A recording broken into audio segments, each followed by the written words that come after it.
Hey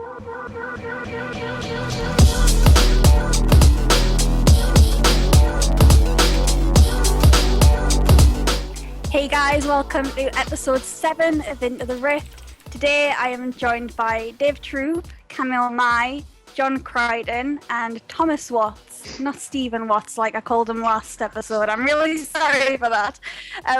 Okay, so this episode we're mainly going to be talking about the games in the semi-finals, so Samsung White versus Samsung Blue, Starhorn Royal Club versus OMG. We're going to have a bit of like a discussion and predictions on the actual finals, so Starhorn Royal Club versus Samsung White. I doubt they'll watch this. After that, we're going to finish off with some Q&As like we usually do and talk a bit about the roster changes like Amazing leaving and Dexter leaving and stuff like that. Okay, so the first topic we're going to get into is Samsung White versus Samsung Blue in the semi-finals. Game 1 we'll start with Game 1 because we saw Samsung White versus Samsung Blue have an early skirmish on the bot lane, and something that I picked up from this was the fact that Hart was nowhere to be seen in this fight, but Mata was there with Janna, and that is a huge thing. Like, the fact that Janna can support everyone despite the fact that mid lane are nearly dying, and that's not the only thing. Like, with Akali teleporting down bottom, Samsung Blue weren't prepared and had no pings or anything for Akali. They just weren't ready for this fight at all. Do you guys think that this was a case of Samsung Blue not being prepared for this gank, or a well-thought-out strategy from Samsung White? To me, it just looked like the whole thing, like they still weren't really expecting the Akali pick, right? And it happened right when Akali hit 6, and they had done a good job up until that point, kind of keeping her down. So I just really don't think they were ready for that. Like, I'm still trying to figure out why they picked Varus too, because he wasn't 6 for that fight, so he didn't have the Chain of Corruption, but Akali did have the ult. So it's kind of just like, I don't know. And then Blue forced it too, and then White was counter ganked, right?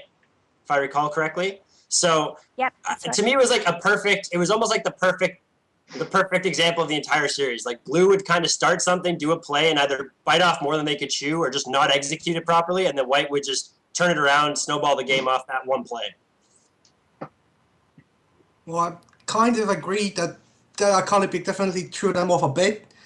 And the Varus pick, although I actually liked the Varus pick to a certain extent, I think they needed something to initiate with because they really had nothing. They had Zillion, they had Lee, so the Lee Sin Yasuo combo could have worked, but, didn't. In the end, 0-7-2 let's say not the best performance ever. But they needed something.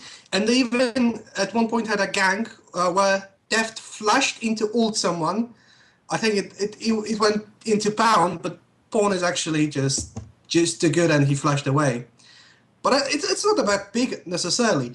I do agree that they were really unprepared, but it was throughout the whole series, I was kind of convinced that White had exactly every part of the game strategized better. They had the first dragon at, I don't know, 6 minutes, 10 seconds or something. They just controlled everything throughout the game. In the first game, Blue didn't get any dragons, 4 dragons from White. They didn't get any barons, 1 baron from White. And they just got 2 towers, where they actually needed to push out a bit further to get at least the early boost. Because let's be honest, they didn't have the composition to fight them at 6 or 8, 9, whatever. So yeah, I think just White was better prepared for the game. That's all there is to the first game. Well, I look at the overall series, and I think Game 1 in many ways was a... John, your chair's killing me, buddy. Yeah, your chair's I'm going to get some oil for it, man. No, I think that Game 1 was kind of a microcosm of the entire series. That Dave alluded to this. And I realize I am kind of Monday morning quarterbacking this by saying it, but it almost makes sense after the fact that Blue went down, because what Blue makes a lot of hay off of, what they had a lot of success with, throughout the champion season, multiple champion seasons where they were strong, was they would come up with one thing that the other team wouldn't be able to deal with. and I believe on the cast it was Acorn's Maokai was used as an example. And with it being on patch 4.14 for so long, that how do you innovate when everyone else has basically played almost everything? Yes, absolute credit to Looper with that Akali pick out of nowhere, but Looper has also been so good at this tournament. He could pick whatever the hell he wants and probably dominate on it. He's within like a half point of matching Pawn's KDA for the entire thing. It's just his stats are nuts. Yeah, he's But played out of his mind. but I think the inability to innovate anymore really put Blue behind the eight ball, and you just see it all the time. They couldn't get that one little shot they needed to come back into the game. White just crushed them.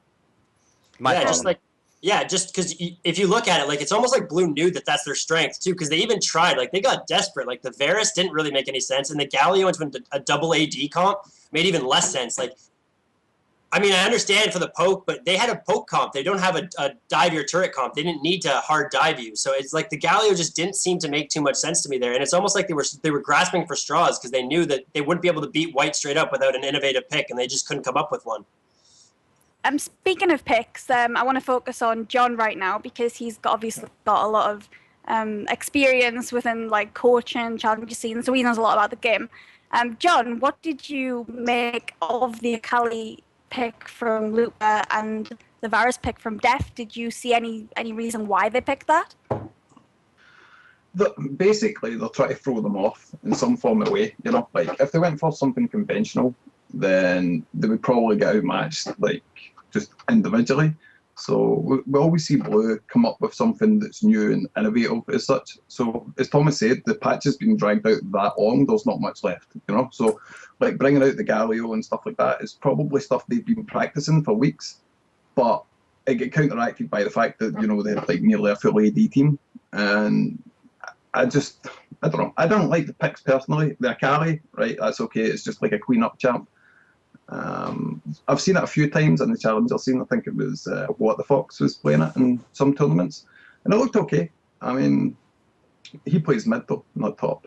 But I mean, Akali's like a tool. She's just a pure damage tool that will reset and jump around the fights, you know. So it's totally fine. More so the Galio, I didn't like.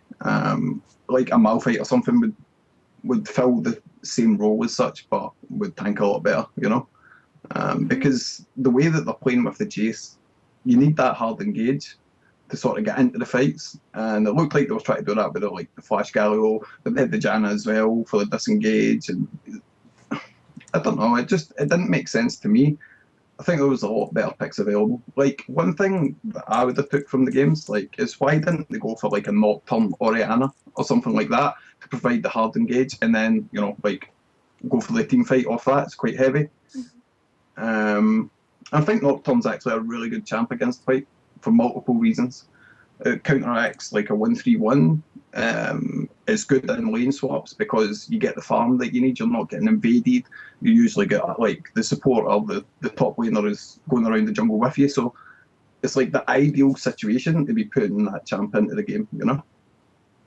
When you talk about people being outclassed, in the past, Samsung Blue have been known to always beat Samsung White because they're a better team instead of Samsung White just having loads of individual star players. However, it was pretty obvious that Samsung White seemed to completely outclass Samsung Blue in these games. Do you think that will stick, or do you think that this is a one-off thing and Samsung Blue made some major mistakes? It depends how the adaptation is, right? Like Samsung White, as Thomas said again, like they've had a long time to adapt to this patch and find out what's for them the best, and that's going with the sort of Jace poke comps and whatever, right? When it comes into the new season, like it's going to completely change, and Blue have adapted like a lot faster in general than other teams. So it depends how well White progress with that, you know. Like if they go on and they win the World Championships and then they decide they want to keep going, keep being at the top, you know, that hunger's there, then you might see them dominating in Korea for another 6 months or so until the next team props up. But for me, I reckon White versus Blue will go back the way again in the new season. just because I don't think they've got that adaptation there, you know? Else like that. No, I agree. I think that blue is, if there had been a 4.14 to 4.15 change, like at the brackets, that would have completely changed this series. As is, white did what they wanted to do. They want to punch you early. Once they jump on you because you make a mistake, they beat you. That has been Samsung White since Pawn and Dade switched. And how has Blue been able to beat them before that? They would take the shot, but then they'd get back up and they'd swing back. That's what Blue has done historically. That's why Blue has really owned White up until this series. But in this series, White found that little extra gear that they needed to really overwhelm Blue. And it's not even I don't even think Blue played horrifically. And what I mean by that is I'm going to go to game 3, and with that dive that they got on the bottom lane where they tried to transition it into a dragon. Mm-hmm. Samsung White dove in, man down, and broke up that dragon. If Blue gets that, totally different game. And it's not something I do not feel like many teams would engage man down on Samsung Blue after Samsung Blue just hit them in the mouth. So absolute credit to White, but just because Blue got absolutely dominated in this series doesn't change the fact that this is a ridiculously strong team. Mm-hmm. Well, Spirit played really badly too. He missed a couple smites, and then Pawn has been playing absolutely incredibly this tournament. He is known for his ability to 1v1 faker, but I mean he doesn't normally dominate OGN this much. He's been playing, his Jace games were insane. He had Muramana or Manamune, Last Whisper, and a Brutalizer at 15 minutes or 20 minutes with Lucidity Boots multiple times. That's insane. He was so far ahead, it was crazy. And we've never really seen him play like this. So yeah, I don't know if White will be able to stay this dominant over Blue in the future, but who knows if Blue will even exist. If they do any sort of tournament MVPs and it is not Pawn or Looper, someone needs to have their eyes checked, and they need to get removed from the voting panel. Those two, no, seriously, those two players have been so far ahead of the curve compared to everyone else. Yes, even better than the North American god mids.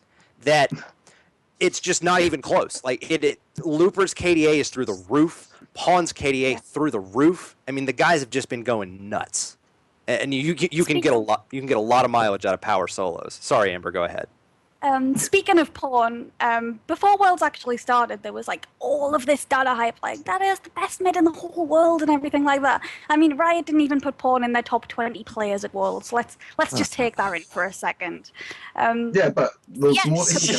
You're basically calling me out because I have the LoL esports tag on. But go ahead. Bringing up the Pawn versus Dade argument, it looked kind of like Dade wasn't playing at the level we usually see him in OGN, for the whole of Worlds, in my opinion, personally.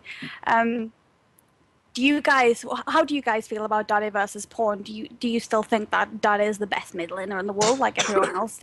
Or I don't think you can say that based on this series, because if you want to take into consideration how affected the mid lane is by the lane swaps and by the players that are around them, you know what I mean? How can you compare Dandy and Spirit? Dandy is above everyone else in the jungle. No one comes close. And then you've got Mata versus Hart. As you said, at the start of the show, Hart decided to go mid lane when it was getting sieged by a Twitch. You know what I mean? A Twitch alone against a Varus who can wave clear with just Q&E. And Zillion's decided to go down the mid lane instead of going bot where there's a skirmish waiting to happen. You can say is that communication issues or whatever, but when you've got that support behind you with the jungler and obviously the support, it's kind of hard to say, this mid's better, you know? Yeah, I I'm think just that... gonna throw in a statistic real fast of in the Samsung White versus Samsung Blue series, Dade actually did half of the damage of Pawn over all 3 games. Oh, a bit below. There was 27k to 60. Yeah, but I think Dade has one fundamental problem right now, and it's gonna consist. It's gonna be a consistent problem from now on. He kind of got so hyped and so known for being the all-star player. He is forced to pick those heavy playmaking champions. So he picked TF to roam around the map and win all the lanes, which he did in the past, but now it didn't work out. Also, he needs to play those high impact champions. And I don't think that was the way to go against Pawn and against White at all. So, obviously, this series Pawn was just insanely better. You can't really compare those two in those series, especially when Dandy played Rengar. That was just a slaughter fest. It's just ridiculous. At one point, there wasn't really any chance of getting back into the game for Dade. He was basically trying to make plays, not even farming, just making plays, and everyone in blue wanted to make plays, which when you're so far behind, it didn't work out and looked kind of desperate. Obviously, it may change, but I don't agree with the statement that Blue will return to being the better team because they're more innovative. Because it must have been something must have been done in White's preparation that they caught up to the other teams and they even went ahead. And I think from now on it won't be this huge Blue. The first week after the patch, Blue comes out with something amazing. It's going to be either both teams come up to the same thing or they come up to the different things but similarly OP. So I don't necessarily think Blue will ever go up to the standard they were presenting before. They will be probably around the same level. It's never going to be the history of, okay, Blue is playing White, so Blue's going to win. No one will ever be able to say that anymore. Mm-hmm. Well, it's just like Pawn just counters aggression, right? And like that's why he does so well against Faker. And Dade had to play aggressive in the series for the most part, because let's be honest, his other teammates didn't do so well. Neither did he, though. I mean, his Yasuo was known to be really scary, and he just wasn't scary. Like, I don't know. It was really reminiscent for me of that first Zed game he had where he just did not play well on Zed at all and lost to Pekezari when everybody he's such a good Zed. And it was almost like that, even though he did play Yasuo well in this tournament. I don't know. It's Def seems to also be a little bit crumbly under pressure. Like he kind of really, you could tell after game 2, the look on his face was just a complete and utter like despair. So, but I still think Blue can come back. I'm a Blue fanboy. Mm-hmm. I believe. I think it would be fair. I think it would be fair just to jump in. The series is not going to be Blue's going to beat White in history. It's now going to be a series where you'll have to break down, is there a potential innovation, and does that counteract, instead of being what should be, what I guess you could say was a Blue landslide given their previous 2 victories, now it's something where you're like, damn, this series is going to be good no matter what, and anybody can. At this point, it's anybody's game given White's past win. I think that would be the fairest way to put it. Do you agree, Camille? Yeah, definitely. Okay.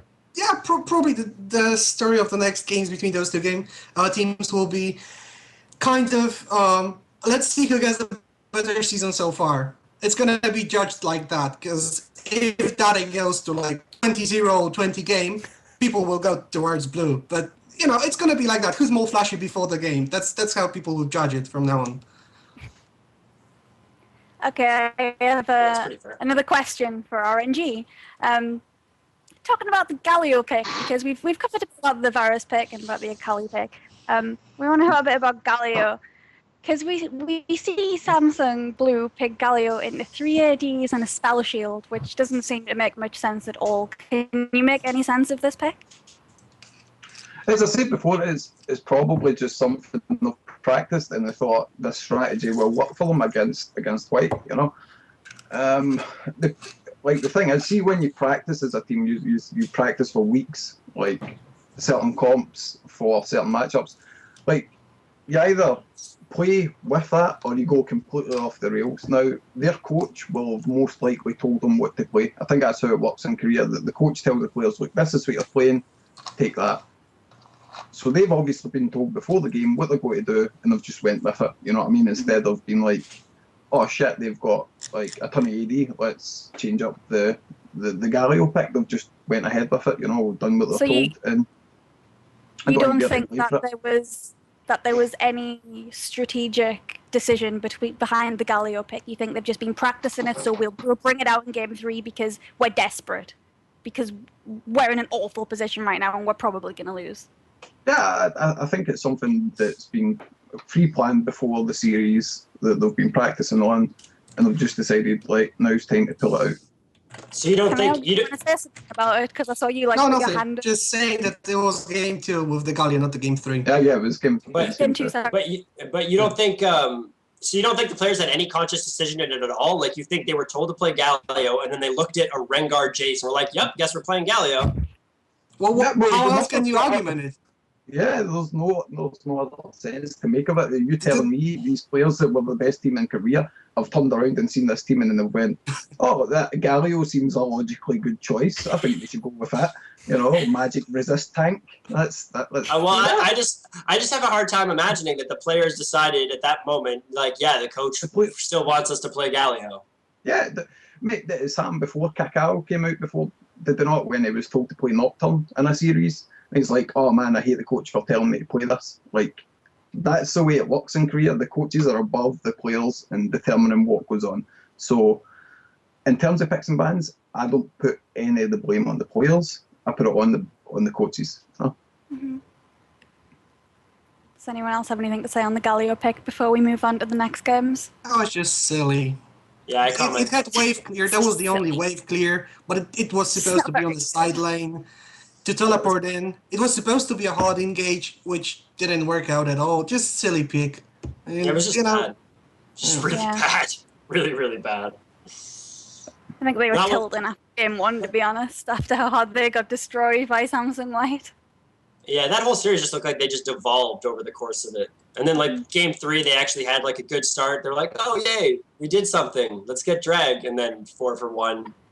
Drag goes, they lose drag. Like, oh, never mind. Yep. We're losing this one, too.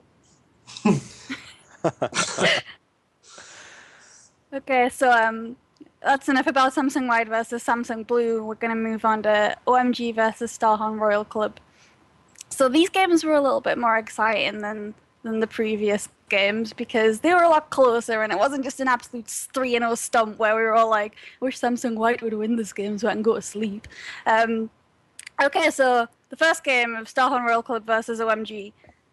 We saw the skirmish around Blue Buff, which was one of the bigger points of the game because Starhorn Royal Club ended up losing their blue to OMG.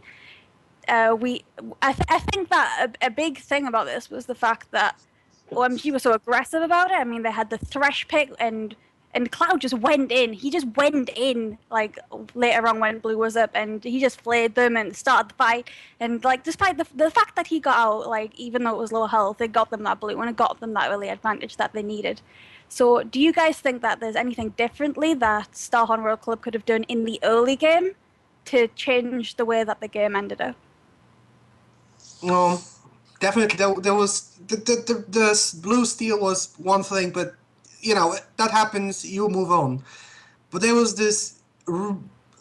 I think 3 or 4 minutes later, there was a gang bottom, where Kola actually teleported down to help, and it didn't really do anything. But he lost teleport, and by this point, Going was 30 CS ahead. He was like 45 CS to 15 on Ramble, and from there on, Kola couldn't handle him anymore in the lane. So Going was just farming and getting stronger. That was the problem. That I think the teleport from top to bottom without getting anything from the teleport was the main problem. So from there on, it just kind of snowballed out of control. Uzi was doing fine, but Uzi got caught as well a few times because he's a maniac and he wants to make the plays. But it doesn't always work. And yeah, I think that the teleport was more important than the blue itself. Looking at the two compositions in this game, I don't know what Starhorn was thinking. Ultra scaling versus a brutal team fight comp. I absolutely understand when the picks were locked in. I'm like, if OMG gets 2 good picks, this game's over. Lo and behold, that's what happened. You Amber, you cited Cloud's Thresh. What is Cloud's Thresh going to do post 6? He's going to go in on every hook because he's kind of crazy. He's going to flay. He's going to box. Whoever he hits with that gets an equalizer and a shock blast dropped on their head. And oh yeah, Loveling's going to come around and clean up because he does tons of damage. It's just a beautiful composition. yes, absolutely, if the game had gone to 50 minutes, given the Zilean, Tristana, Orianna nastiness, Starhorn could have come back. But even just looking from top-down champion select, it's like, oh my god. If Yeah. OMG doesn't get a huge lead off this, they are not going to win the series because they just look horrid. But for me, what it came down to was that 18-minute dragon or whatever, wherever it was, like around there, second dragon of the game, where OMG went for dragon, and Royal Club was like, let's fight this. Like, let's try and steal this with the Orianna Shockwave. Like, let's use one of our AoE disengage ults that we could use to maybe save ourselves in case this goes sour to engage this fight. And then, Thresh just lands the hook. And, like, that was so poor. Like, they could have just gone top, pushed top lane, gotten maybe 2 towers top or something with four-man push top, and instead they just fight, lose, give a way bigger goal lead to OMG, and then that's just the game right there. That's kind of Starhorn's MO, though. I know. They love to fight. Like That's what worries me. That's what worries me about their series against White. It's like that type of stuff is literally going to just get you destroyed. It got them destroyed against OMG. So, I don't know. That was a really poor decision by their part on game 1, I think. That's what really ended the game. At that point, I was like, all right, this is done. It seemed that Starhorn Royal Club actually had a couple of questionable dragon fights throughout all of the games. In game 1 and game 2, they both had really, really bad team fights. A dragon which almost threw them the second game and probably did throw them the first game. Do you think that despite the fact that they maybe got some when they were winning their other games, they have a problem with these kind of objectives? Being a typical Chinese aggressive team that loves team fighting.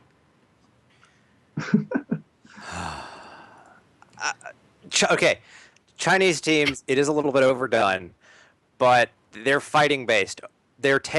As a region, China is taking tremendous steps forward in terms of neutral objective control. But even it was highlighted in the cast, I'll highlight it here. Starhorn Royal Club's vision control is absolutely anemic 9 times out of 10. And how do you control neutral objectives effectively? You're just going and thinking our superior mechanics are going to carry us through the day, when in fact, if a team knows where the hell you're coming from, they can kill you before you're ready. Starhorn's main issue, and it's going to be a tremendous issue that we'll talk about against Samsung White, is they're going to screw up something in vision, and they're going to get punched in the face for it, and it's going to be tough for them to come back. That has been a Starhorn thing throughout this tournament, and even like if you go all the way back to All-Stars with OMG's warding was pretty bad. And it's the evolution within that region that has to happen to consistently compete, maybe even knock off more Korean teams. That's where they need to go. Yeah, I agree. Yeah. Even that pink ward on Baron, was it game 2 or was it game 3, where they put a pink ward in Baron pit that couldn't see the green ward? I think it was OMG that put a pink ward in Baron pit that couldn't see the green ward on the other side, like the direct opposite side of the back of the pit. So they started a Baron and they thought they thought it was clear, but there was actually a ward that somebody TP'd to right there that they couldn't see from their pink ward. Was that game 3 or was that game 2? I can't remember. 3. But it was Or just like somebody even their pink ward. Oh yeah, the Baron. Don't even get me started about the Barons in this game. I was watching them with Camille and I was just crying. I was going, no, why? Oh my god, it was terrible. But yeah, that even their pink ward placement was lacking. Like it's like they really don't understand the vision radiuses and everything. Like I don't see how like in game 2, for example, OMG tried 2 Barons where all they had to do was ward it properly. They could have seen them coming, backed off, disengaged, but instead they just full on commit and then lose the game. I think it's just a Chinese thing that they take the risk which is not really calculated well enough. It's not about the Chinese aggression. We fight no matter what, because they fight around dragons, they fight around barons, and they want to get something out of it. But the risk they take is so huge, it might swing the game to their disadvantage way too much than it should have. And those decisions should not be made at all. And Korean, not even American teams, they don't do that. Because if you can lose, why take the risk? And Chinese teams I don't know if they don't see the negative outcome, or they just go, sure, we're gonna flip a coin, it's gonna be whatever we pick. So I think that's the problem, because against White, you can flip a coin 10 times, And sure, you win 9 times and you're a bit ahead, but you lose one coin toss and white is gonna stomp you. It's gonna just be... You're gonna lose all the vision, you're gonna pretty much lose the game from one mistake, possibly, at that caliber. So, yeah, those games just show that both teams are not...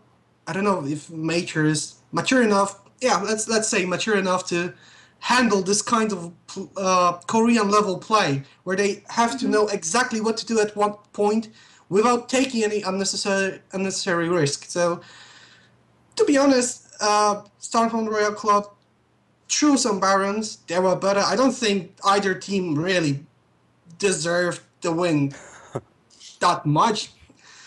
But yeah, that's definitely something to work on.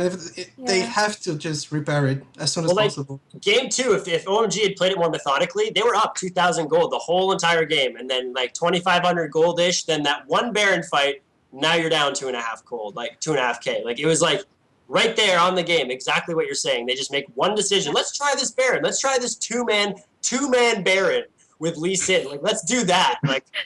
And then what happens? Oh, okay. We just get like basically what was it? 4 for 1, 3 for 1, and then the Baron comes out. Well, to China's credit, again comparing OMG's vision from All Stars to what it is now, it's a heck of a lot better. So it's not like they haven't already made strides; they're just not there yet. If you want to project all the way forward and you are willing to assume that they continue to grow at a decent rate, next season's World Championship should be a hell of a lot of fun with China going against Korea. Assuming Korea doesn't blow itself up. I want to hop on something that you just said. When you talk about people getting better and improving, I think that OMG is something that we need to recognize in this, because they seem to have looked like the most improved team over Worlds to me. Do you think that OMG has any specific weaknesses that need to be improved that need to be changed for them to keep improving as a team, to get them to the top tier, to be a world-class team? I think they're needs to already a start world-class performing. team. Okay, I'm sorry. I think Cool is like a consistent underperformer. I think the guy is capable of a lot more than what he's been given. Like we've seen some games of him in the past, like where he's really shone. And I didn't really see it from him. As well as that, like the jungler, is it Loveling? Yeah, Loveling. Yeah, him. It just, whenever I watch him, I don't know, it's really strange. It just looks awkward. Like whenever he does something, like if you watch Insect perform that Insect, right, and then you watch Loveling do it, there's like half a second like out, and it just looks awkward. I don't know what it is, but the guy just seems like either as if he's playing with real nerves, or if he's just, I don't know what it is, he's just an awkward player. I think it might be more on Insect, because Insect doesn't seem to have any hesitation left in him. He just, when he sees something, smooth. He goes for it. So yeah. That's the difference, I think. Well, the other thing about Loveling is he has had to do some position swaps. He was Alan, the support, and then he changed back to jungle.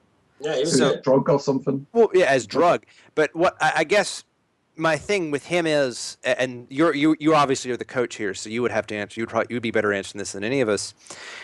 Does a position swap like that? How does that negatively impact your continued growth as a player? Could that explain some of his hesitancy? Well, it might change his mindset. Like that's the thing when you're playing, like obviously a positional role. You have a mentality when you go in. Like if you're putting Insect to the top lane, like again, like you seen, he was still that aggressive natured guy. He was still going in with the Zac ults and the slingshot into the ult, and he was engaging really hard, and he didn't hesitate ever. Like you've still got that same sort of, I don't know, play style. Like even though you're playing a different role and you're looking out for different things, like I think the more positions you play, it should improve you. If anything, I don't think it should take you back. Obviously, it will take you time to adapt to the position and the champions again. Like there's no doubt about that. We've seen that. But overall, I don't think it changes that much. It's just a thing of time. Well, I don't really think it's fair to blame him at all. I thought he played pretty well the entire series, to be honest. Like his Lee Sin looked pretty good. Even his Kha'Zix was fine. Like I think he played okay. And I mean, Cool kind of underperformed this tournament, I guess, because of all the hype around him. But in the same way, like he played Jace the first 2 games, and then Jace gets banned. And then he starts playing TF the next 2 games, and then TF gets banned. And then, yeah, his Game 5 Orianna was bad. But, I mean, I'll get into this, I guess, in a few minutes or something. But the pick, I think what really killed OMG was their pick ban phase. Like, they really, Game 5 especially was a colossal failure. Just a colossal failure in pick bans. And, like, if you're going to, they're already a very good team, to answer Amber's question. Like, they're already world-class in a lot of ways. If they fix that pick ban phase to where they actually knew what to prioritize for themselves and what to take away from the other team, I think they would fare a lot better against other really high-level teams. I still think OMG should have won the series. I actually think they're a better team than Royal Club. They just didn't. They just made some really stupid plays and kind of gave Royal Club the series. Talking about picks, there's one specific one that I kind of want to talk about, and that's Insect's Fiddlesticks pick. RNG, you know that I'm going to bring this to you because you're the coach here. So do you want to shed us some light on the Fiddlesticks pick? Well, there's actually, like, there's a guy in the EU, I think it's at Narcus. Like, he's a famous, like, Fiddlesticks only player. And, like, it will get banned against him, like, every game. You know, like, Fiddlesticks is, if you can play it and you know how your team knows how to use it, it's really good. I mean, if you take a sieging comp with a Fiddlesticks, right, you think about it, you're sieging a side lane, okay? Or even mid lane, there are positions where the Fiddlesticks can be out of vision range as long as you have a good enough control that you can dive over and just completely turn the fight around. You know, the champion is legit. You just need to know how to play against it. And that's the thing, no one plays it. So you're kind of like, I don't know, what is it, like dazed or such? Like, oh, what do we do? You know? It was interesting. Does anyone else want to say anything about the Fiddlestick? Well, it was really interesting, and it worked out pretty well. But I mean, that whole team, their whole comp was team fight comp. That was game 3, right?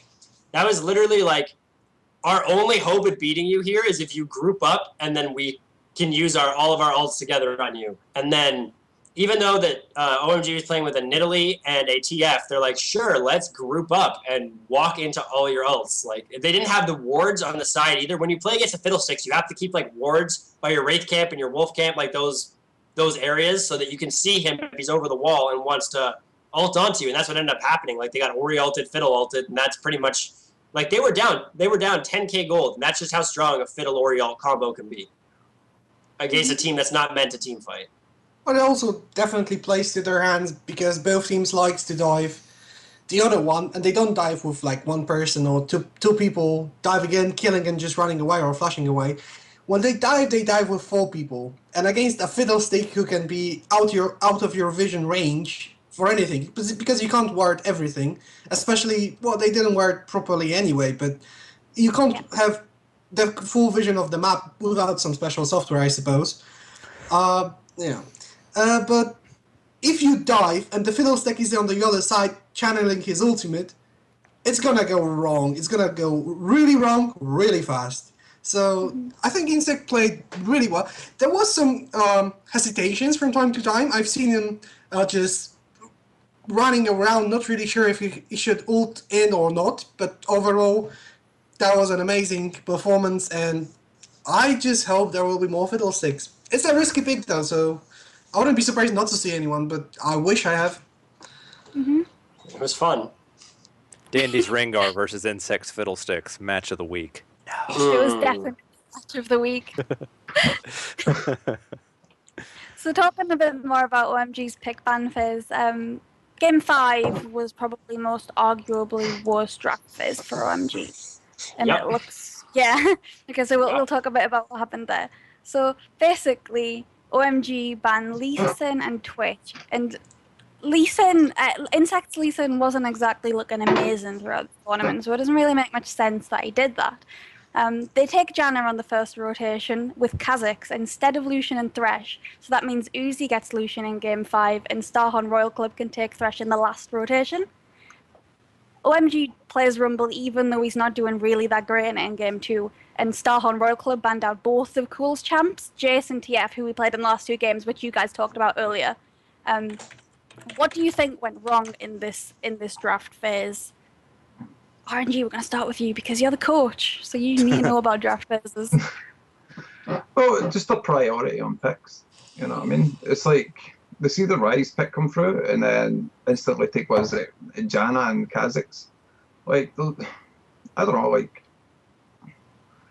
you can tell that that Rise is going top. So, or whatever, top or mid. So you initially would take a top or a mid. I think you would take the top generally because you want to save as purple sides or mid for last pick, like to counter it and such. But it depends what they've been practicing on. And I just think the priorities and the picks weren't there. I mean, we've seen Janna being really good this tournament, right?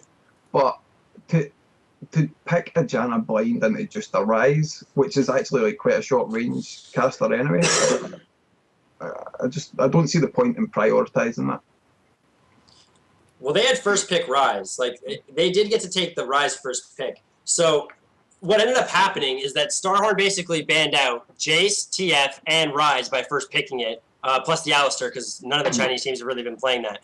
But what really perplexed me is why would you ban Twitch when you've already beaten it in the series? You showed that it wasn't a big deal. Then you first picked Janna. If you really wanted to play the Janna and you didn't want to play Thresh, which I don't understand that decision either, because Thresh was highly impactful in the series, in both support hands, and neither of them played as well on the other supports that they played. So instead of taking the Thresh, and then Lucian was also another highly contested pick. He was almost always picked. He was picked every single game, and he did really well in every single game. So I don't understand why not take those two champions, pick your bot lane right away. It's a very strong bot lane. Taking a Thresh Lucian isn't gonna, make you lose the game or anything. It just didn't make any sense to me at all.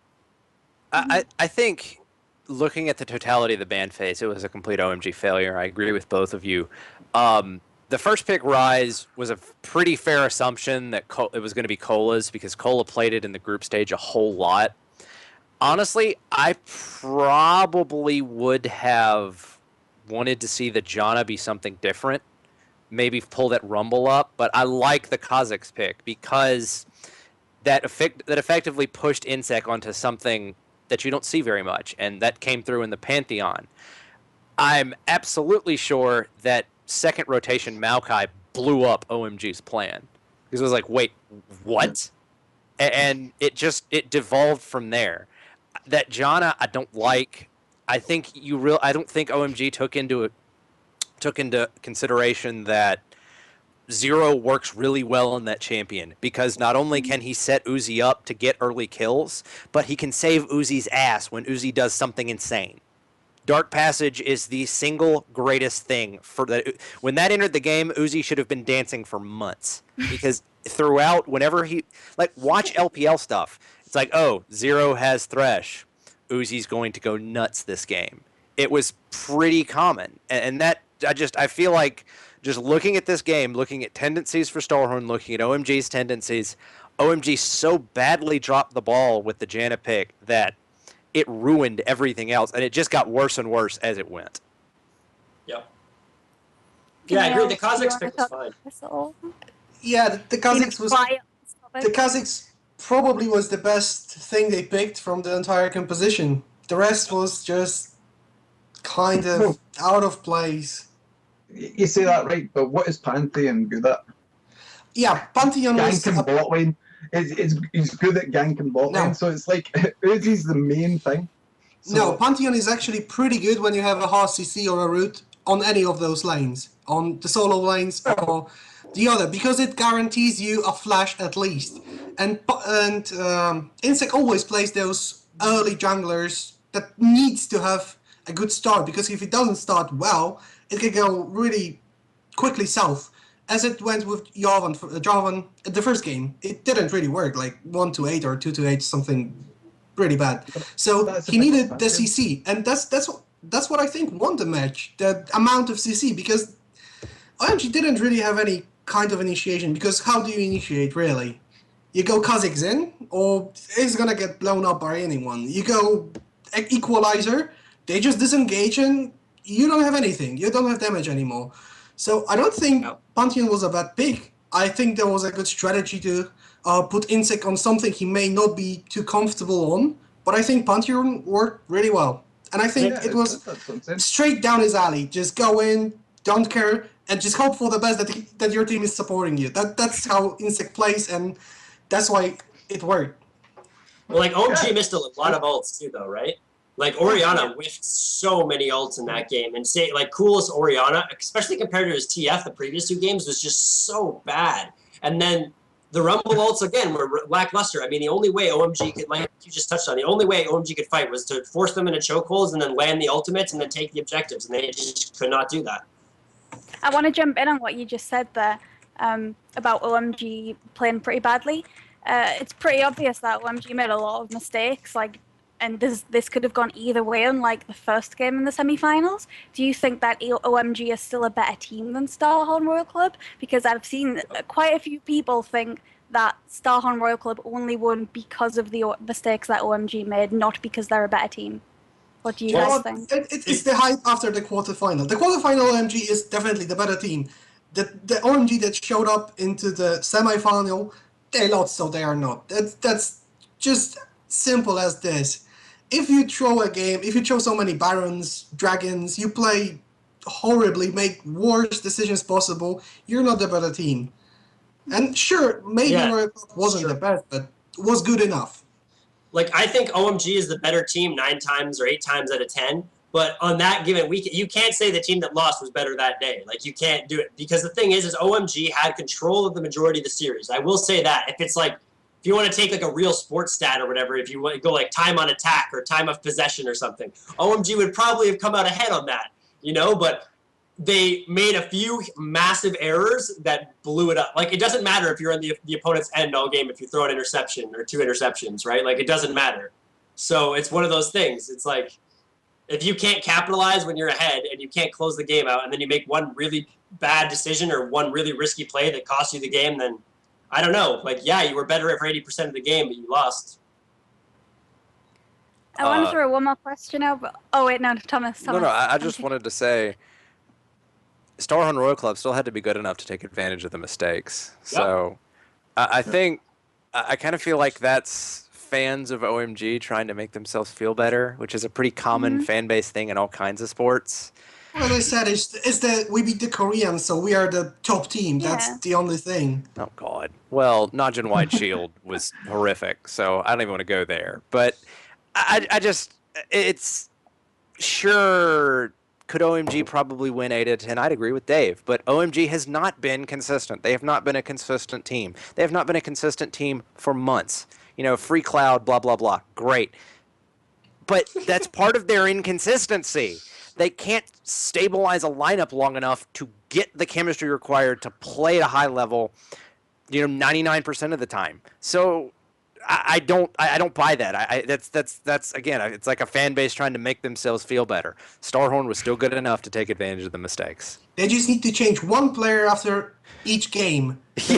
When they changed Cloud, they played amazingly. So they have to change one player before each big series, and they're gonna stomp everyone. I like that plan. I want to focus on 2 players specifically from this series who I think were probably the most recognized. First of all, Gogoing, which has been shown to be one of the best top laners in the world. He is amazing. And also Uzi from Starhorn Royal Club. What is it, do you guys think, that set these guys apart from the rest of, well, a lot of the rest of the competition? Well, in Uzi's case, he's got a very good system, a very good. His team plays into his style. With Zero, Camilla said this last week. Zero is the best safety blanket that Uzi's ever had. So Uzi can do stuff where, if you see it, you're like, wait, why did you just do that? Oh, Zero just saved your ass. It's okay. That's happened multiple times, even in this tournament. Now, in terms of Gogoing is just a fabulous top laner, and particularly when you consider he's actually one of the main shot callers for OMG. The guy just is excellent. And seeing his 5-0-15 Rise game over 70 minutes against Fnatic, that's just gross. That's just like the tip of the iceberg in terms of excellence. So I think it's just him. He's up there with Looper. He's a guy that has consistently delivered, but because compared to Looper, he's the shot caller, it's like, okay, this guy gets the publicity because he's not only excellent at the game, he's a leader for his team. I think that's with Gogoing. I'm really sad we don't get to see that matchup. I really wanted to see Gogoing versus Looper. Kidding, buddy. I was hoping for that so bad, but them's the breaks. We do get Uzi Imp. That's going to be fun too, because I don't think that there's any two players that are more egotistical in their role than those two guys. I mean, maybe you could throw double lift in there too, but I don't know. Like, that's going to be fun. That's going to be fun. That's going to be fun to watch. That's going to be really fun to watch. Yeah, it may come to who's gonna throw harder, because Uzi was amazing, but there were some situations where even Zero couldn't save him. He just went way too far than he should have. And that's, sure, you can rely on your support, but 1 out of 5 times it may backfire. You lose your main damage potential or damage dealer, and what do you do then? You just lose a team fight and lose objectives and lose the control of the map. So I don't know. This style it's fun to watch, but it's a risky thing. Okay, I'm just going to point out there, I think that John has actually gone to the bathroom real fast, and he'll be back with us very soon. He hasn't just disappeared. We don't have phantom guests coming on the show or anything. We're working on that for next week. Yeah, that's our Christmas special episode. Quite early. Anyway, we're going to move on from the semi-finals, and we're going to talk a little bit about what we predict is going to happen in the finals. Okay, so the finals are going to be Samsung White versus Starhorn Royal Club, and Samsung White have only lost 1 game in the whole tournament so far. Okay, we're going to go with predictions, and we're going to ask why, and we're going to start with Thomas. Thomas, who is going to win, what's the score going to be, and why are they going to do it? Okay, Samsung White's going to win. Really? Really, going out on a limb here. Wow. I think Samsung White's going to win 3-1. And I'm going to use the same metaphors to describe Starhorn Royal Club that I used last week, because I still feel like it's apropos. They're a sledgehammer. They're going to swing their sledgehammer, and they can hit people. And when they hit people, they will beat people. But if they miss, they're hosed. I think they'll hit Samsung White hard enough to win 1 game. Unfortunately, with the other 3 games, big problem. Because Samsung White is what Starhorn Royal Club wants to be when they grow up. Starhorn Royal Club. Samsung White is Starhorn Royal Club plus an understanding of vision and how to pressure the map. That is how this breaks down to me. And more talent. Well, there's that, fair enough. But it's just it's so tough for me to believe that Looper's going to curl up into a ball and not do anything, and Pawn's going to fall off the face of the earth, and that's really what it's going to take. Exactly. It's going to take Starhorn winning their solo lanes, which nobody has done against White in this tournament with anything resembling consistency, if at all. And sure, Uzi might manage to fight Imp to a standstill, but what's it matter when Pawn roams down with Jace and blows Uzi's face off around a turret? Doesn't matter. So I think it'll be exciting, it'll be back and forth, it'll be bloody, but the deck is really stacked in Samsung White's favor for me. Yeah, even if Uzi is equal to Imp, on the other partner of the duo lane will work 3 times as much on the White side. So, Zero will just stick to Uzi and like, come on, just don't wait. And Mata will just roam around, ward everything in the meantime, come back, and they will be fine.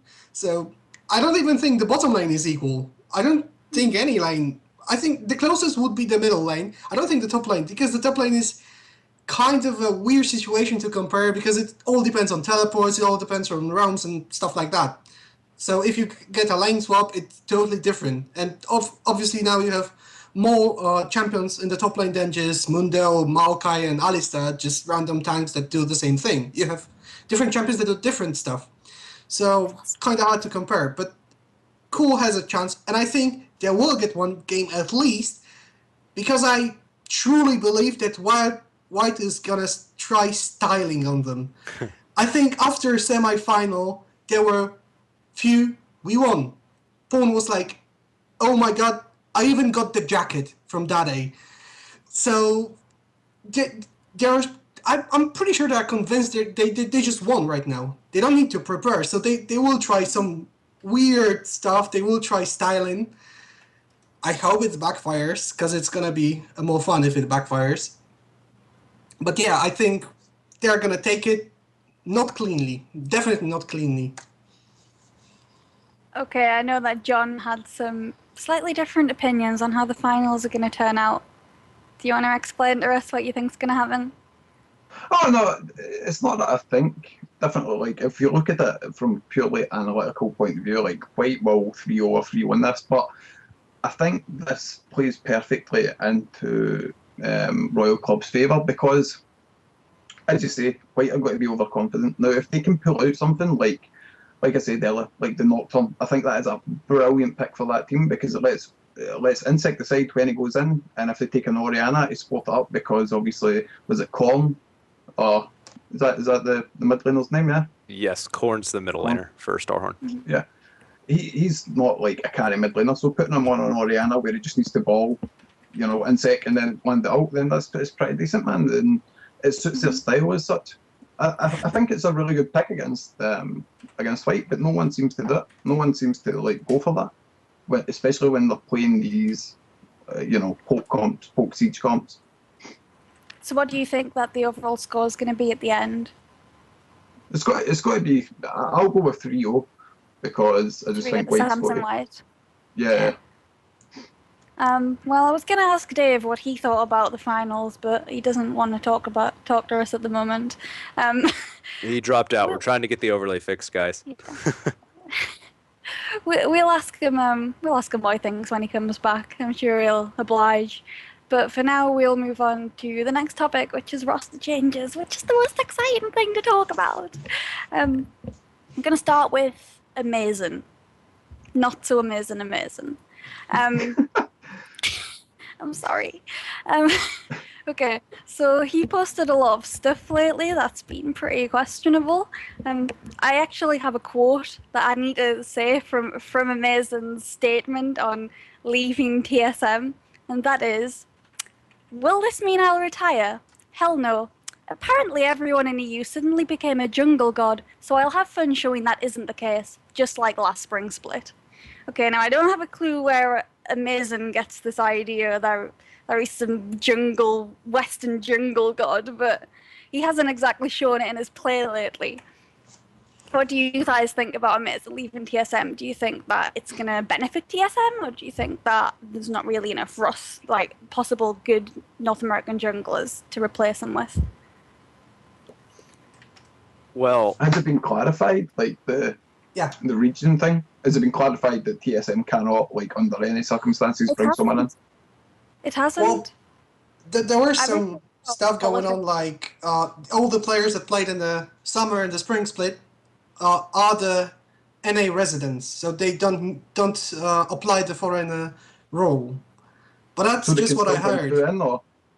What? So they can bring 2 foreign players in still? They still have 2 foreign That's players. what I've heard, but I don't think Riot actually clarified it, and people are still on the verge. They don't really understand the rule as well. I've seen different players from the LCS talking different things about it as well, so actually understanding it differently. So I'm not quite sure, but probably they can bring someone else from outside NA. Until Riot makes an official statement on that, I'm reluctant to say one way or the other. I will say, given the jungle talent in North America, I believe that was one of the reasons that Dexter and Amazing came over anyway, is that there was a perception that jungle talent in North America wasn't very good. Which, fine, okay. So I would think it would be a step back for TSM. But at the same time, it's tough for me to not read what Amazing says and just wonder where his head is and how that affected the team. Mm-hmm. I read his stuff, and let's call a spade here. That Blocko text that critted everyone's face off that read it basically came off like, I am a victim. He played the victim card. And I'm sorry, you are a 21, 22, whatever young man. You are getting paid to play a video game. Yes, you're going to have adversity, but are you really living a tough life? I would have to get a lot more into it to believe that, to really buy into that. So is he such a head case that it might make TSM better? Sure, if you're a big on the team chemistry thing, but there's just not a lot of North American talent. Now, worldwide, there's stuff there. Now, does it mean that does Lesbo use a connection to pull someone in from Korea with the potential uncertainty surrounding that entire region? Maybe. I don't know. That would probably be where TSM would want to go. But there's so many factors up in the air that you can't really say is TSM better for it. In order to say that, you have to assume that Amazing is just a head case, in my opinion. Yeah, it was kind of silly to read, especially the comment about showing that that's not the case, that we have the junglers in Europe. Come on. He wasn't that great in America. I'm not gonna say he was bad necessarily, because people criticize him more than he deserved it, I think. But it's also the swing between the hypey and the slump thing. Because if you are hyped and then you just play an average game, people will straight on just say you're horrible. So I'm not gonna say he's bad, and I think he could be a TSM's role player like Oddone was in the past, but better mechanically, obviously.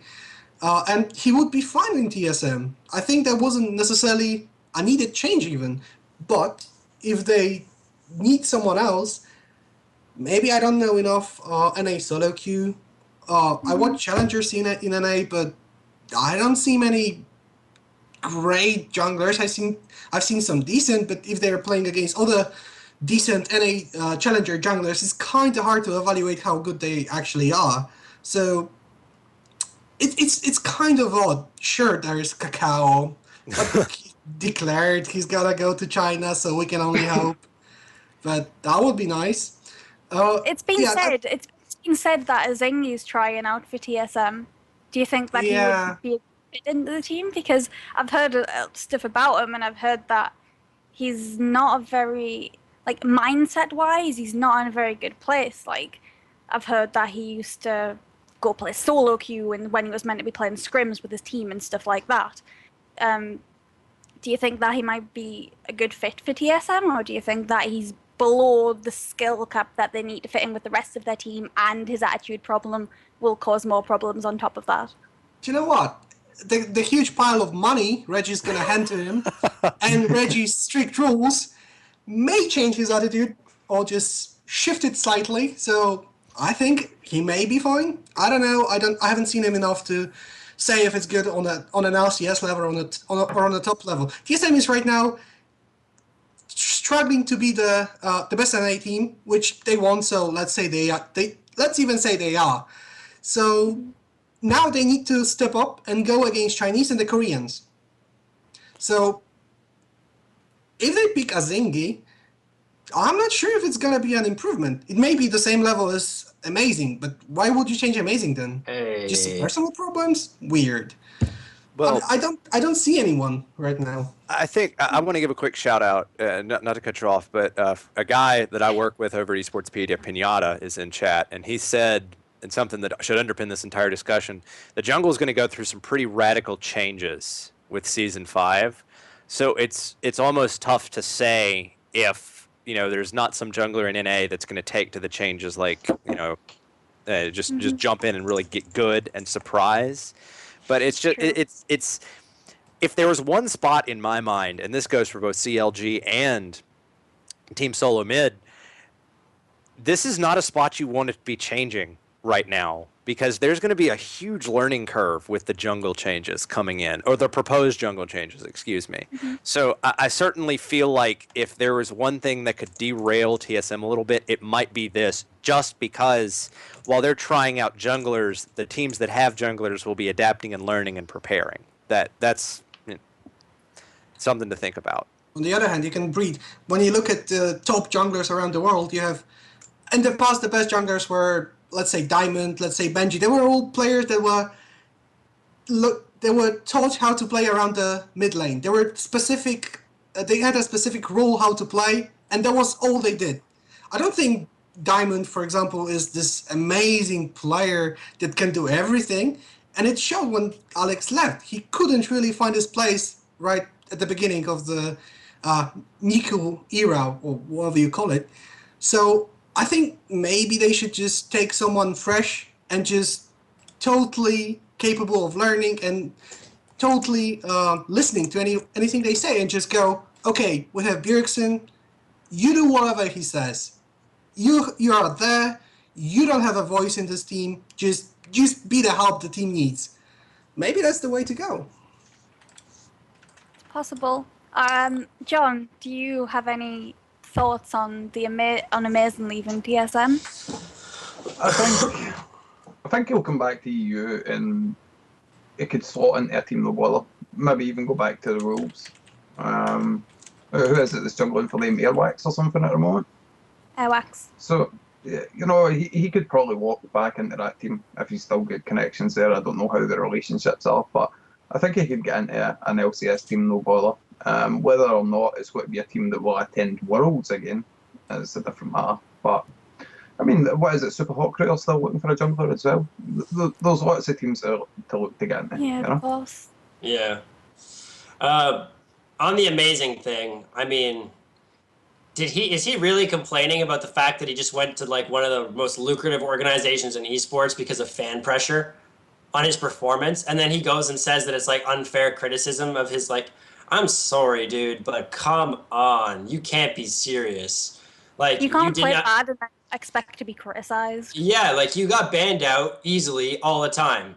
And he's like, oh, well, I dominated the series against Dignitas. I controlled those games, I think. What, you mean the series where your team got 0 Barons? That series? That one? The one where you guys got wrecked and barely made it through? Like, I'm sorry, dude, but no. I don't know. Like, as much as he seemed like a nice guy, I had no problem with him. But when he came out and said all that, I'm like, okay, I'm kind of glad you're gone. Like, it seems to me like a massive cop-out. Like, he didn't like dealing with the pressure. And it's like, okay, well... if you can't handle the heat, get out of the kitchen, kind of thing. You know what I mean? Like, if you can't deal with getting criticized when you're on the number one, like, why go to the number one team then? Why bother? Mm-hmm.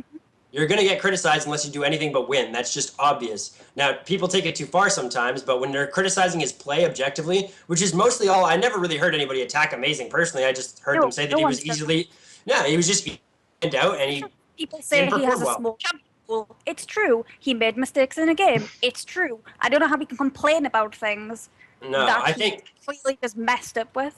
Yeah, I don't understand. I don't understand it either. It's like, it's almost like sometimes I'm envious of like the cognitive dissonance some people can possess, and I'm wondering if this is like one of those situations, you know? Yeah. Now he knows how it felt from forgiving the streaming everyone.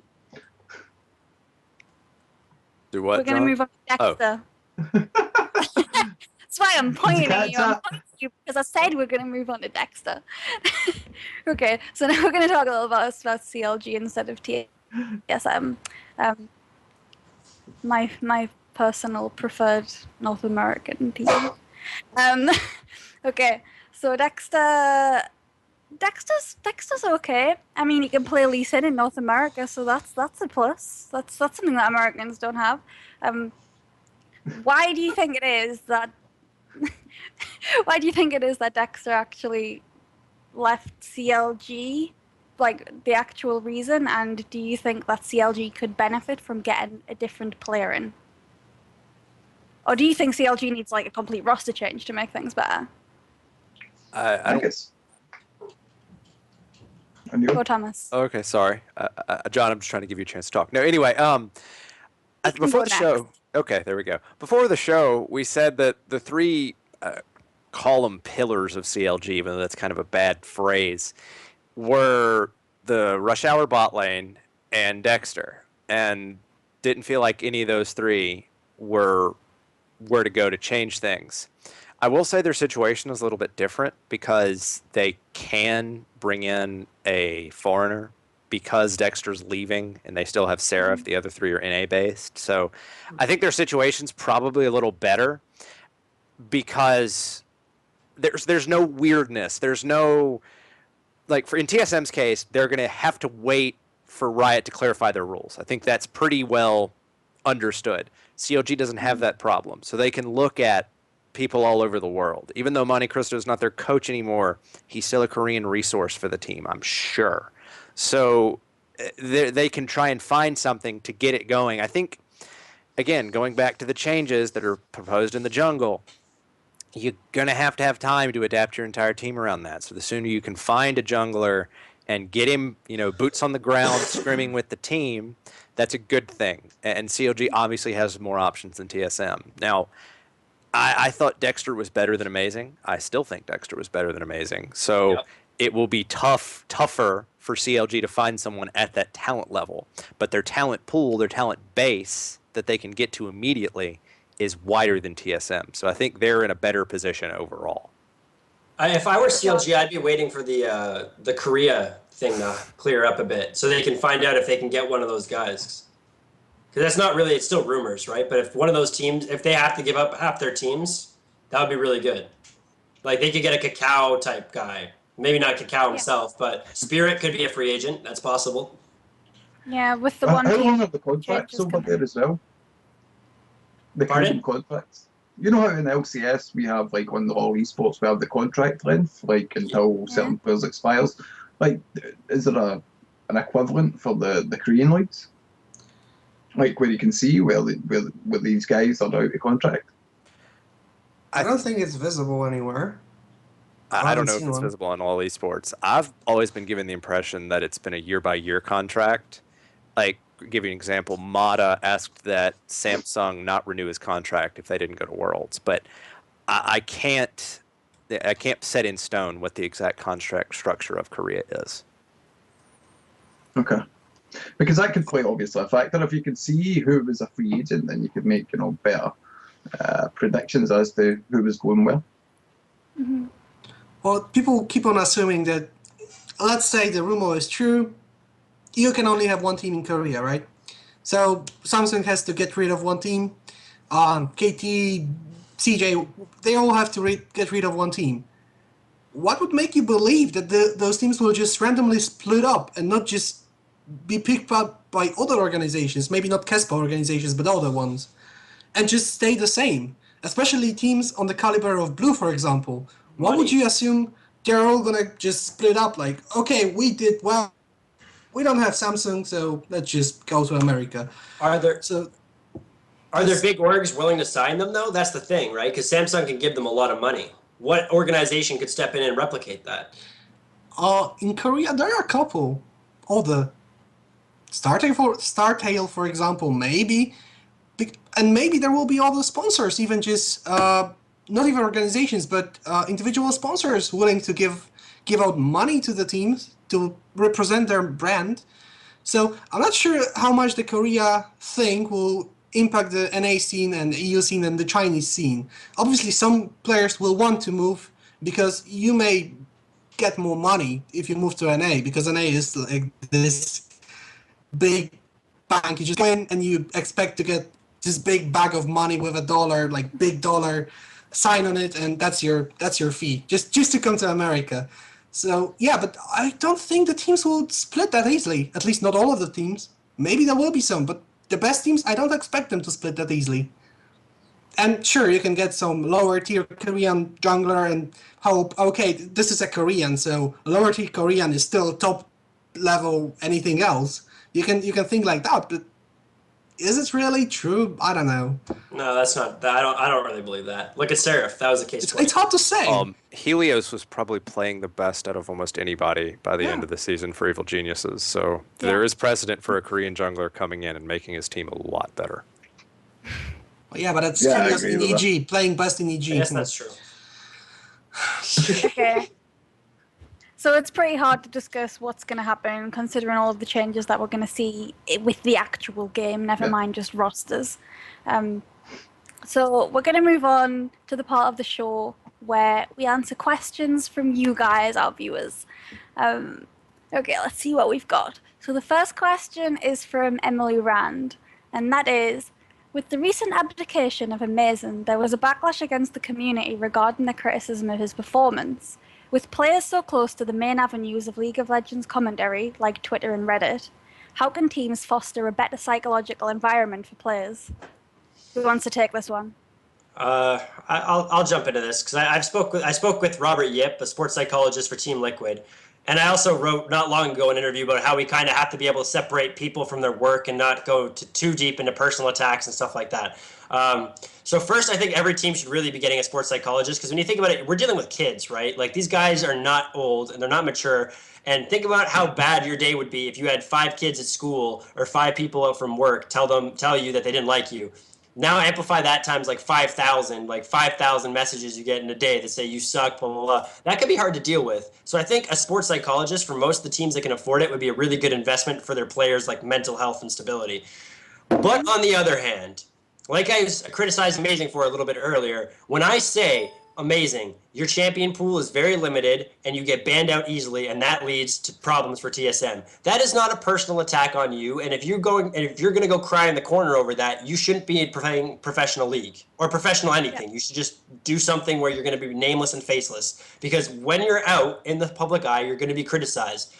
So we have to differentiate that.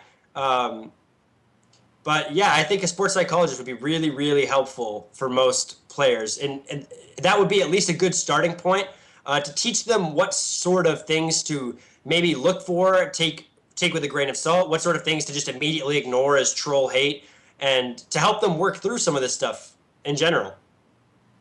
Yeah, Curse actually already announced that they will be hiring, or well, actually they already hired a full-time professional sports psychologist.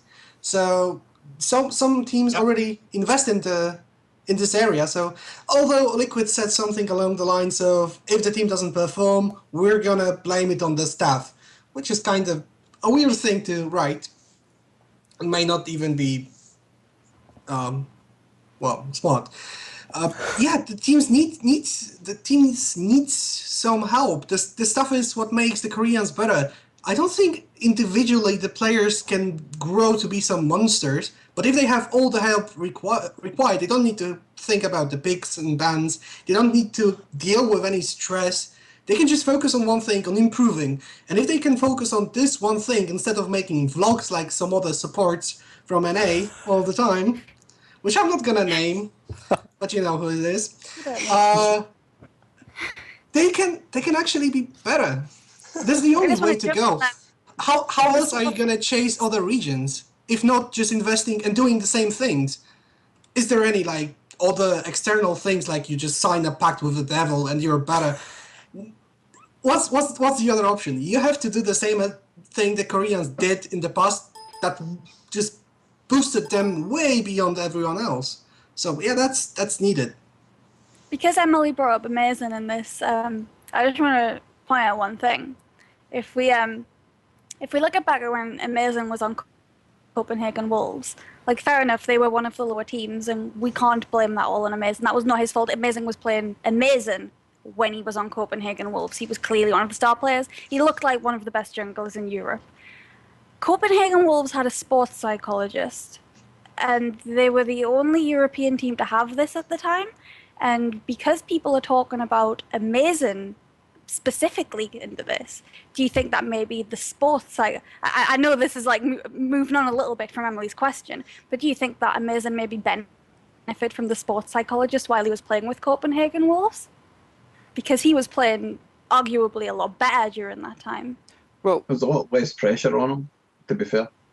That's a really good point. There was a lot less pressure on him then, but the thing about sports psychologist, and I want to kind of throw sports psychologist into a larger category and call it mentors for a lot of these players. And you can see it even like social media for mainstream athletes is weird. Like media doesn't know how to handle Twitter yet. They're still figuring it out, and the pool is a lot bigger. So what you would hope to see in cases like an Amazing, or assuming Dexter when he's gotten into a couple of ridiculous brouhahas with the community, you want to see folks like older people that have been around a little bit get into a position, whether it be management or sports psych or whatever within the organization, where the player feels like they can go talk to them if there's a problem. Like if you're getting graphic, this is what I want to do to your mother type hate, that's going to mess anybody up. Let's just assume that that's going to mess practically anybody up. Yep. So you need to have someone there that it's not you, obviously. It's outside and be like, look, that's just messed up. That person's terrible. You need to not take that to heart. And if it gets to the point where you can't handle it, we'll step in and get it to stop, because the community is very, very bad at understanding the line between criticism, flaming, and outright harassment. And that what I just described is not, criticism. That's harassment, and that is, at the end of the day, a criminal act. So you need to have a structure there that if this doesn't stop, someone can stop it for you, and that's where I think we've said this on previous shows, or I know I've said it in conversations throughout my talks with Paravine. That's where it needs to go next. You need to get to that little. You've got the coaching infrastructure there. It's coming. It's building. It's great.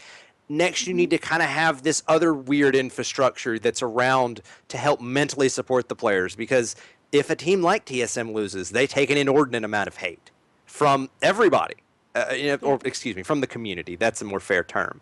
That's where I think it needs to go next. That's where the big growth needs to happen over the next couple of years.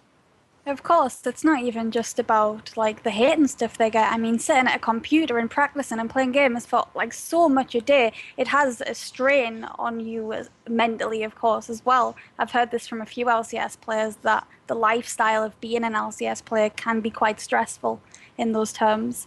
Yep. Okay, so moving on to the next question. This one is from Chris, and he says, which player in the upcoming finals has the most to gain for their esports legacy, and who has the most to lose? Ooh, that's a good one. Yeah. I'm going to go with most to lose. I think it has to be Imp. Imp or Dandy. Just because Samsung White is heavily favored. And who are the real faces? Like, when I bring up Samsung White, who comes up?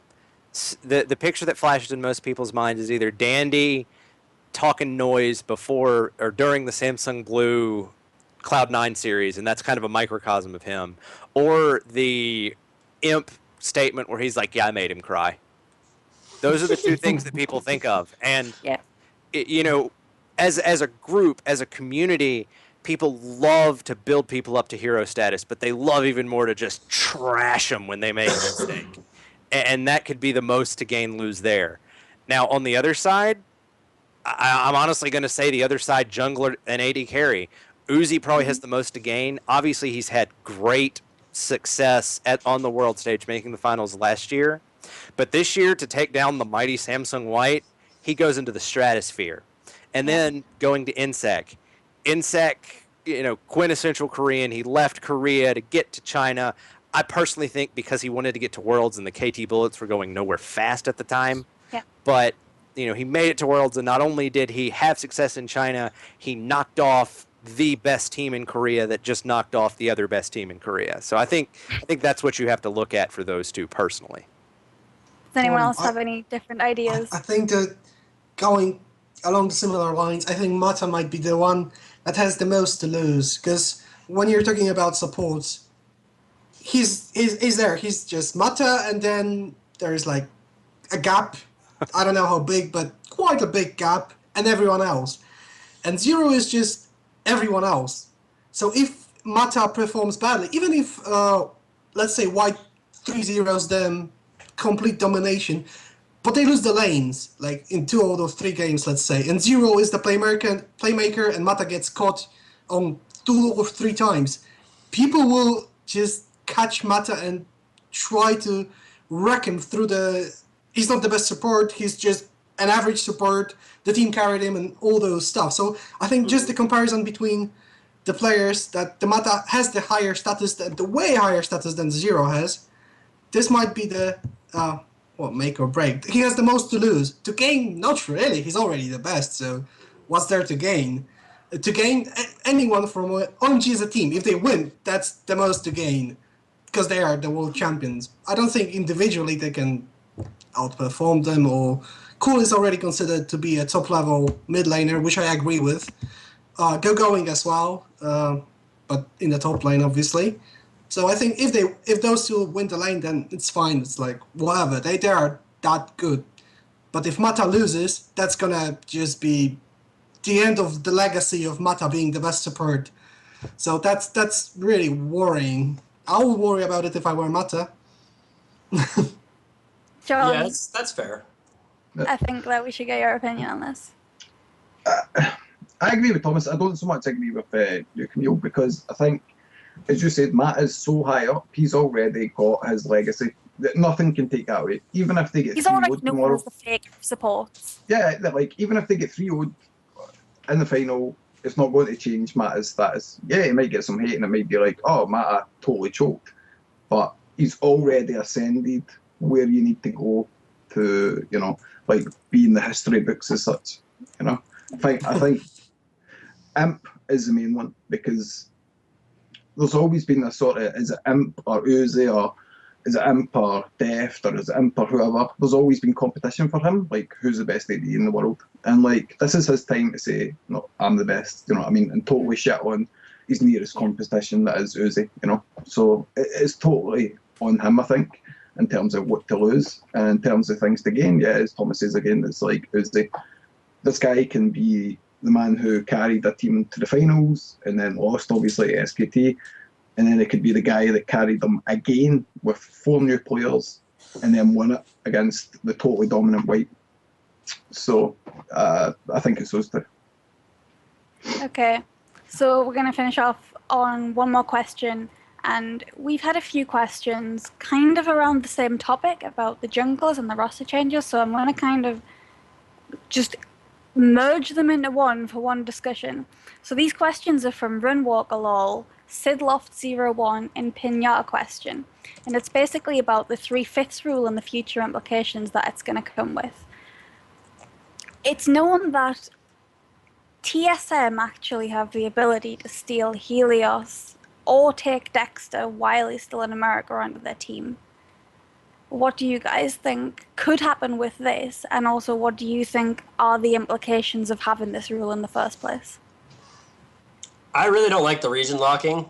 Personally, I think that it's just the best players should get a spot at wherever they are. You know what? Like, I'm just a fan of the highest level of competition. So if somebody's not quite good enough for Korea, but they're better than somebody here, then bring them over here. Because ultimately, you'll throw those players into our solo queue. You'll throw those players against our other competitive players, and you'll make the whole scene better and stronger because you're going to elevate the level of competition that people have to practice against. About TSM taking Dexter, that would be interesting, actually. I'm curious as to if that happens. Helios, I don't know if he'll leave EG. I'm not even sure if that would necessarily be a great fit stylistically, but Dexter, I think, could be very interesting for TSM. But yeah, I'm not a fan of the region locking at all. Dave, do you imagine any CLG player joining TSM? Dexter doesn't care. Come on. I know Dexter doesn't care, but Dexter what didn't about buy the into fan any of that base? stuff. Like, So what? CLG may never join TSM. If you're making decisions, okay, if you're making decisions for the future of your organization based off what fans are going to say, well, like I understand the rumors are rumors, but you don't care about what fan base say in most cases.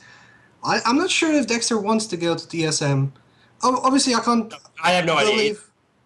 Obviously, I can't believe in everything I see in chasing the cup and all those random things that go on. That he has problem with his personality, just talking with the team or whatever. Because it's just exaggerated to a ridiculous proportion. And I would love to see Dexter in an A, maybe because he's a great jungler. Not sure if TSM would work. I don't think it's gonna happen though. I mean, I don't think he stated anything about his future career, but I just don't see it. About Helios, I think EG keeps their players pretty tight. I would expect it from EG as an organization not to just give out players freely. Or maybe they can be bought out. I don't know. But yeah, the regional locking is definitely. But about the regional locking, you said you wanted the highest level of competition, right? Mm-hmm. And that's why you want the best players, even if they're all Korean, just go to NA, EU, whatever. Yeah. I don't want a situation that happened in StarCraft, though, when there was Korea and foreigners. The foreigners were non-Koreans. I don't want to be that foreigner. And but the difference between StarCraft and League of Legends is StarCraft was around in Korea for so many years. I understand it's quite of a simplification, but it still is. If you look at the top teams, there might be a point where there are so many Koreans in the world that you may as well call the non-Koreans foreigners, because there will be like less than 50% even maybe. So I'm not sure if that's a good idea. Definitely not for the viewers. If they want to cheer for the local teams, let's call it. No, go ahead, John. I'm sorry. Yeah. I want to hear John's ideas on the implications of the region lock-in. Okay, so here's the thing, like, what you'll see is if you're familiar with soccer football, you have a rule where I think it's 16 players or 25 need to be from the and get registered to the FA or like the governing body, okay? I think what they should do with this is include subs. So like 3 out of 6, 4 out of 7 players to be on this roster, but they can be subs, you know? Like, I think that opens up more opportunities. It means that you still get these players, you know, playing in teams with these international players, mostly Korean, most likely. And it still keeps a sort of, you know, breeding local talent as such from that region. Yeah.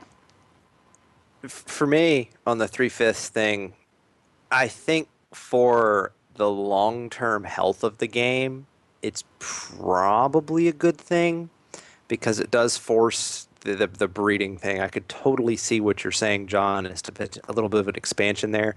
And honestly, if you look at the numbers, it's not going to be Korea taking everyone over. It's actually going to be China. League of Legends is like orders of magnitude larger in China than anywhere else. What was the statistic? DouYuTV had 1.6 million viewers. Now, obviously, there are more people in China. I mean, we can go population, but that just underscores it.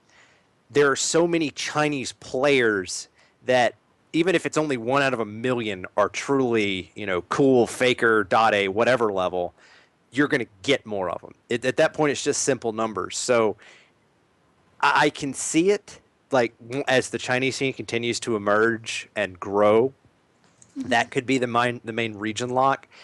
I really want to see.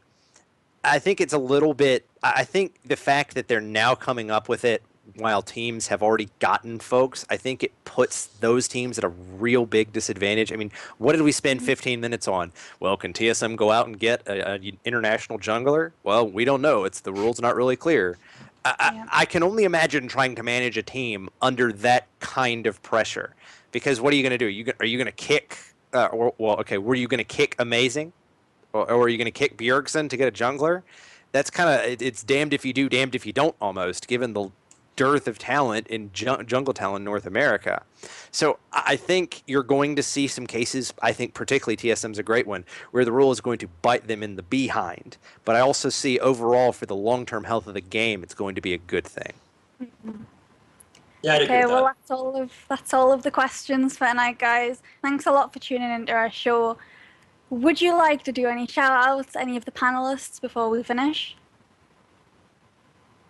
Well, I'll shout out to the guy. Yep, go ahead. Shout out to the guy who made all the funny nicknames for us. For example, I'm the Fat Elements, which I'm totally fair. Totally fair. We had fun elements. It's Thin Scara. Yeah. So I mean, that guy, Scara can't be with us tonight. this is the type of creativity we want from our viewers. Definitely. Exactly. I agree. Yeah, shout out to Paravine for doing this. Remember to follow the channel, follow the stream, follow the Twitter, follow everyone here's Twitter. Shout out to China Talk, which is going to go live right now. So as soon as you close our browser, you should go watch that because those guys and girls are awesome. And yeah, just thanks for watching. You guys are great. We love you.